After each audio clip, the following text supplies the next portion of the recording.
Today's video is going to be talking about everyone's favorite topic when it comes to free mobile games, and that is the economy and how it relates to Pokemon Pocket. We're going to kick things off by talking through some objective numbers, how many booster packs you're going to need to open to collect every EX card, how much free-to-play players get while waiting and min-maxing their resources, and how much spending players are going to have to spend if they want to get every card to play with ASAP. Then we're going to go ahead and dive on into some of my subjective feelings about Pokemon Pocket systems and give my thoughts on some things they do well and some things they do poorly, and how I feel about the system overall compared to the many other free-to-play models that I've experienced in other digital card games such as Marvel Snap, Magic Arena, and the varieties of others that I've engaged with over the last decade. Let's dive right into the numbers, shall we? In the last quarter, Pokemon Pocket has released 24 EX Pokemon cards. You need 2 copies of each in order to have a playset of them. This means with an approximately 12% chance to open an EX in any given booster pack in Pocket, you need approximately 400 booster packs in a given 13-week time period in order to get all of the EX cards that are released. Let's dive on into some free-to-play metrics first. Free-to-play players should be optimizing their Wonder Picks to go after EX Pokemon that they're missing. If we assume that you're hitting exactly 20% of the time while always using your Wonder Picks on EXs, you can expect to get about 12 EX cards over a 13-week period. This means you do need to open the remaining 36 EXs from booster packs, which takes about 300. You get 2 free packs per day, which is a total of 182 over a 13-week period. This leaves us about 120 packs that we still need to get. If you tally up free hourglasses, both from your daily missions at 4 per day, and then the 100 or so you get from the solo missions, if you complete all of those every time a new card pack release, this accounts for another 60 packs or so, meaning that completely free-to-play players end up about 60 booster packs short of collecting 48 EX cards in a 13-week period. While it's not free to play, obviously, enter the onboarding to spending money in Pokemon Pocket, the Premium Pass. This gives you an extra booster pack every single day, which accounts for another 90 or so packs in a 13-week period, which puts you up to about 330 packs when combined with the ones that you get for playing completely for free, which means with uniform average variance, you get more than enough booster packs combined with your Wonder Picks to collect 2 of every EX card that's releasing in Pokemon Pocket per quarter. The next number that I think is important to account for when talking about economies in games like Pokemon Pocket is what is the upkeep cost to have everything ASAP. You're either a competitive player who wants to have the best decks right away, or you're someone like myself that just wants to have a full card pool to be brewing with to try and find that next big thing, or just find fun combinations. Well, that means we still need to hit that 400 pack amount to have that approximately 48 new EXs per quarter. I don't think you can really count even the Premium Pass or the free-to-play ones, since those are daily packs that you can't save up. However, the hourglasses that you get for doing your daily rewards, as well as the mission hourglasses that roll out with each pack, I think are fair game to count in. So in total, we get about 60 packs for free that can be opened right away. This leaves us a remaining 340 packs that we need to be opening ASAP each quarter. If you spend 100 USD on Pokegold, this gets you 115 packs worth of currency, i.e. you need to spend about 300 USD per quarter, or about 1 max Pokegold amount per month to be opening up approximately 48 EX Pokemon right away. At the surface level, all of these numbers around the Pokemon Pocket economy feel pretty reasonable to me, and I think that's why this game had such a positive response at launch. You have free-to-play players getting over 80% of the EX cards that they need to have all of them, at 41 out of 48 being released per quarter. You have a relatively nominal cost $10 pass. That means you're getting more than enough to get over 48 EXs per quarter. And even the absolute whale option, getting everything ASAP at about 100 USD per month, is in line with other games like Marvel Snap in terms of cost, and is actually relatively cheaper than games like Magic Arena and Hearthstone that can be more expensive than that to get every card that releases ASAP. But then we arrive at the key problem, and what's going to be the focus of the very subjective part of this video, my feelings, the variance in the Pokemon Pocket economy. In order to run the numbers for today's video that we've covered so far, I had to make a very baseline assumption that you are opening a uniform distribution of all of the EX cards in a given booster pack evenly. This is why I'm making the assumption that you need to open 48 EXs in order to get 2 copies of each of the 24 that release in a given cycle. But anyone who's experienced booster packs in Pocket or any other game before knows that there are lots of distributions that are not uniform that you can be opening from. This means there's going to be plenty of booster packs where you open many of a couple of EXs or even just one, and you open none of a handful or others. You could be extremely unlucky, and while opening for your 48 EXs, you get 48 in total, but you only get them out of, half of the 24 that you're looking for or less.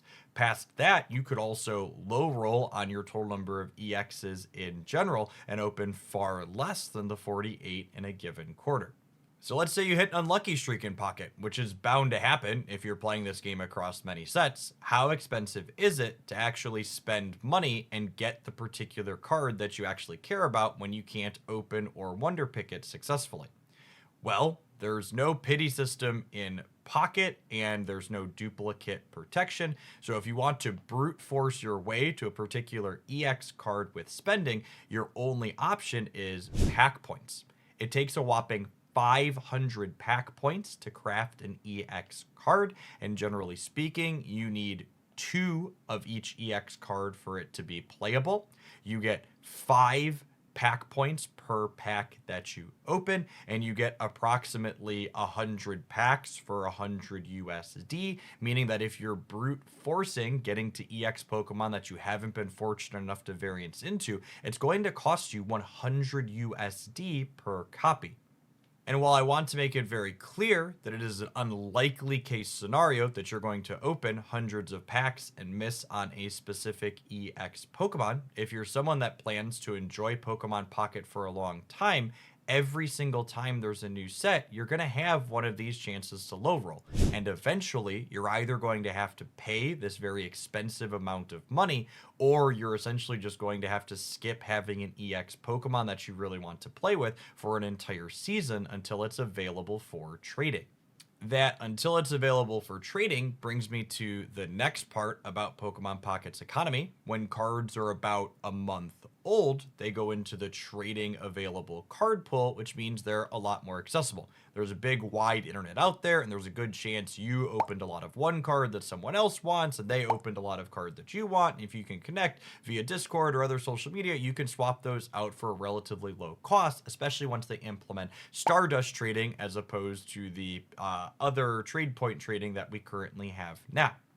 This system would be very reasonable. You'd just be a little bit behind on the packs where you get unlucky if Pokemon Pocket was a game like Marvel Snap where they have live balance and things remain relatively stable.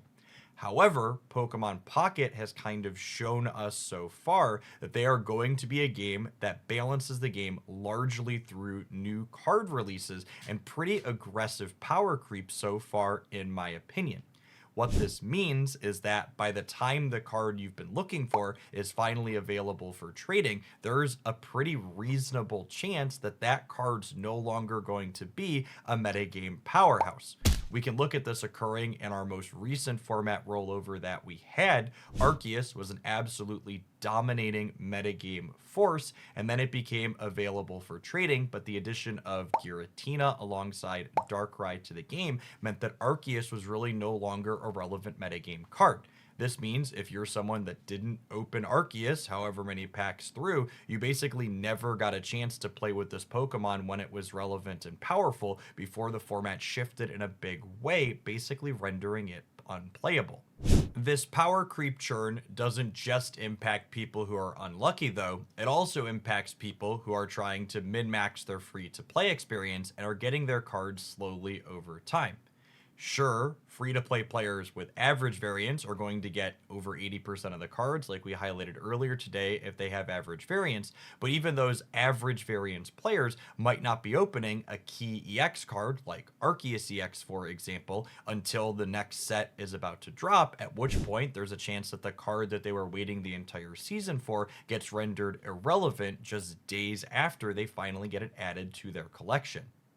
To provide a concise wrap-up with my thoughts on the Pokemon Pocket economy, I think if you're hitting average variance, it's very reasonable, and even cheap arguably, to be getting all of the mechanically unique cards at just the cost of the season pass.